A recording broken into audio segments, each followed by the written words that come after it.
Assalamu alaikum warahmatullahi wabarakatuh. Bismillahirrahmanirrahim.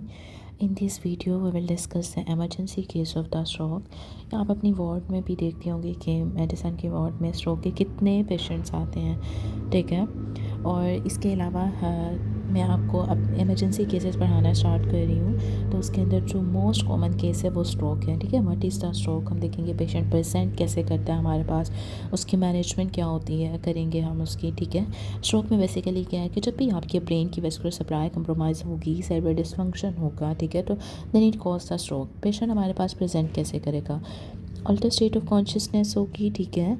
Deviation of the mouth to the normal side हो सकती है, unilateral body weakness, मतलब patient हमें आके अटेंडेंट्स हमें आके बता रहे हैं कि हमारा जो मरीज़ है वो सही से बात नहीं कर रहा, वो होश में नहीं है, ठीक है। और जो माउथ है उसकी डेविएशन हो जाएगी to the normal side. Unilateral body weakness, मतलब उस साइड पे एक पेशेंट जो है वो उस साइड को मतलब वीक महसूस कर रहा है, ठीक है। इनएबिलिटी टू स्पीक, वो नहीं बोल पा रहा, ठीक है, या बोल रहा है तो उसकी समझ नहीं आ रही, वो कोशिश कर रहा है, ठीक है। अफेक्टेड साइड पे प्लांटर जो है वो अपकमिंग होंगे, पेपर्स जो हैं वो अनइक्वल हो सकते हैं, और डिजीज नॉर्मल और रिड्यूस हो सकता है। अब इसमें पेशेंट को मैनेज कैसे करेंगे, अपने पेशेंट को सबसे पहले स्टेबलाइज़ करना है, उसके वाइटल्स चेक करने हैं, उसका बीपी चेक करोगे, अगर तो उसका बीपी जो है वो 220 से ज़्यादा है तो आपने फ़ौरन से सीटी ब्रेन करवाने के लिए भेज देना। अब अटेंडेंट्स जो हैं वो क्या कहते हैं अक्सर के, हमारा मरीज़ बीमार है और ये मसला है वो मसला है, और आप कह रहे हैं कि जाके पहले ये टेस्ट करवा कर, तो आपने उनको अच्छे से काउंसल करना है, उन्हें बताना है कि ये टेस्ट बहुत ज़रूरी है, अगर हम उसके बगैर इसका इलाज करेंगे तो इंसान की जान भी जा सकती है, ठीक है। बिकॉज अगर आप इस्कीमिक की मैनेजमेंट कर रहे हो और वो हेमरेजिक निकला, और हेमरेजिक को मैनेज कर रहे हो दैन वो इस्कीमिक निकला, तो वो it can cause complication in the patient, ठीक है। और ये ठीक करने के बजाय हम पेशेंट को मज़ीद नुकसान पहुँचा रहे हैं। अगर तो आपने सीटी ब्रेन फॉर एग्जाम्पल आ गया, वो नॉर्मल है, इनफाक्ट है उसके अंदर, तो इट्स मीन आप उसको ischaemic stroke, because ischaemic stroke जो है वो कभी कभी सीटी स्कैन पे प्रेजेंट नहीं कर रहा होता, लेकिन उसकी क्लिनिकल प्रेजेंटेशन होती है। और अगर सीटी स्कैन पे अगर आपको ब्लीड शो हो रही है तो इट्स हेमरेजिक सीवियर, ठीक है, हाइपरटेंस एरिया मिलेगा उसके अंदर हमें। अब अगर तो एंटीरियर सेरेब्रल आर्टरी का इन्फाक्ट होता है तो लेग ज़्यादा इन्वॉल्व होती है दैन द आर्म्स, और मीडियल सेरेब्रल आर्टरी का होगा तो आर्म ज़्यादा इन्वॉल्व होंगी, एफेसिया होगा अगर डोमिनेंट पार्ट का होगा। पोस्टीरियर सेरेब्रल आर्टरी के अंदर मैकुलर स्पेयरिंग का सेमी एनोपिया हो जाता है। अब इसके अगर इस्कीमिक सीवी है तो आपने उसको मैनेज कैसे करना है। फॉर एग्जाम्पल अगर आप उसको ब्रैनुला पास करने लगे हो या स्टाफ करने लगी उन्हें, तो इसका सैंपल भी साथ ही निकालो, जल्दी से उसके लैब्स भेज दो, सीबीसी लिपिड प्रोफाइल, यहाँ पे कोलेस्ट्रोलीमिया, बाकी सब प्लान कर लो कि हाँ एमआरआई, इको, केओजी डॉपलेट भी आपने मज़ीद करवाना है, ठीक है। अब आपने जो इसका इस्कीमिक स्ट्रोक, अब ये ज़रूरी नहीं है कि ये मेडिसिन की वार्ड में ये पेशेंट्स आते हैं और आपने उसी को ट्रीट करना है। आपके घर में भी आपके ग्रैंड पेरेंट्स होते हैं, अगर कभी एमरजेंसी में ये केस आपके पास फॉर एग्जांपल अल्लाह ना करे इस तरह का कुछ हो जाता है, तो अगर तो पेशेंट जो है वो 3 to 4.5 और के अंदर आप किसी ऐसे पास हॉस्पिटल में लेके गए हैं जिसमें मतलब टिश्यू प्लाज्मिनोजेन एक्टिवेटर है, और आप तो ये ठीक हो सकते हैं। आप टिश्यू अगर तो हमारे पास पेशेंट जो है वो 3 to 4.5 में प्रेजेंट किया तो आप उसे टिश्यू प्लाज्मिनोजेन एक्टिवेटर दोगे। एल्टी प्लेस 0.9 मिलीग्राम पर केजी मैक्सिमम, ठीक है। 90 मिलीग्राम जो है इसकी 10% डोज आपने ओवर 1 मिनट दे देनी है, और रेस्ट ओवर जो है वो ओवर 3 और देंगे, ठीक है। अगर तो पेशेंट हमारे पास डिलेड प्रेजेंटेशन के साथ है और आपने उसका बीपी देखा है 220 से ज़्यादा है, ठीक है।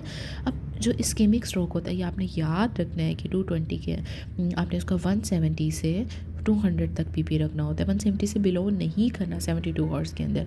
हैमरेजिक के अंदर देखेंगे, लेकिन इसके अंदर आपने अगर आप इससे बिलो करेंगे तो क्या होगा, पेशेंट को हैमरेज हो सकता है। 170 से बिलो नहीं जाने देना आपने, ठीक है।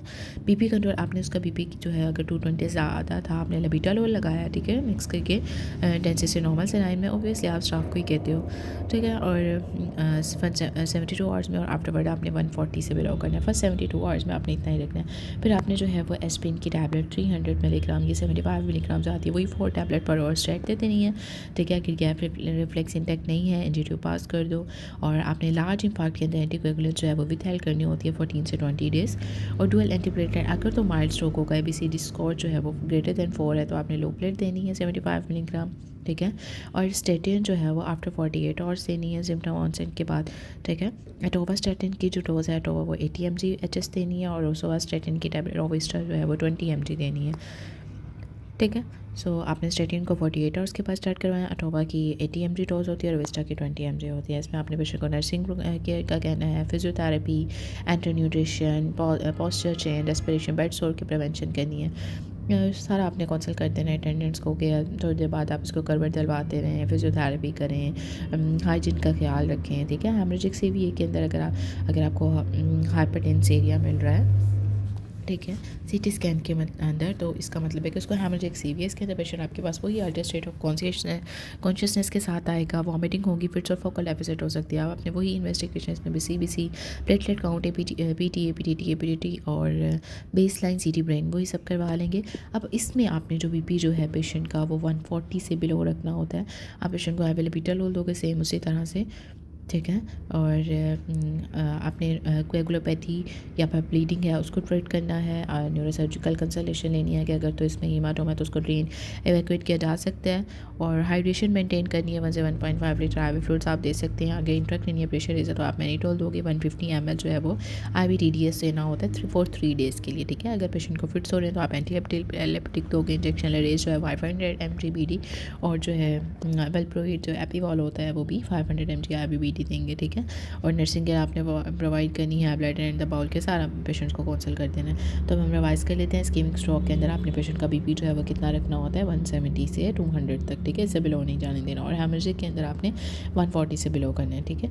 अब स्कीमिक स्ट्रोक के अंदर क्या मैनेजमेंट थी, आपने क्या क्या क्या दिया था पहले, तो अगर वो 4.5 आवर्स के अंदर प्रेजेंट किया तो आप उसे टिश्यू प्लाज्मिनोजन एक्टिवेटेड हो गया। अगर लेट प्रेजेंटेशन है तो आपने उसको बीपी को कंट्रोल करना है, एल्बिटालोल देनी है, और एस्पिरिन देंगे, एनजी पास करेंगे, ठीक है, लो प्लेट देंगे, एंटी प्लेटलेट, और इसके अलावा स्टेटिन जो है वो आफ्टर द 48 आवर्स ऑनसेट देना होता है। और हेमरेजिक के अंदर आपने वही बीपी जो है उसमें लेविटालोल देना, बीपी को बिलो करना है ना 140 से, और कंसलेशन लेंगे, हाइड्रेशन, मैनिटोल, और इसके अलावा फिट्स के लिए आपने क्या देना है, एंटी एपिलेप्टिक और लेराइस, और फिर आप देंगे एपीवॉल, ठीक है। उसमें नर्सिंग केयर प्लेटर पेशेंट को सारा अटेंडेंट्स को सारा कंसल्ट कर देना है, ठीक है।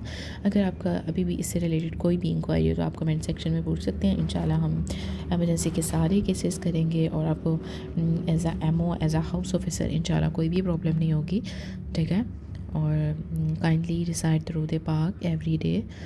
ओके, अल्लाह हाफिज़।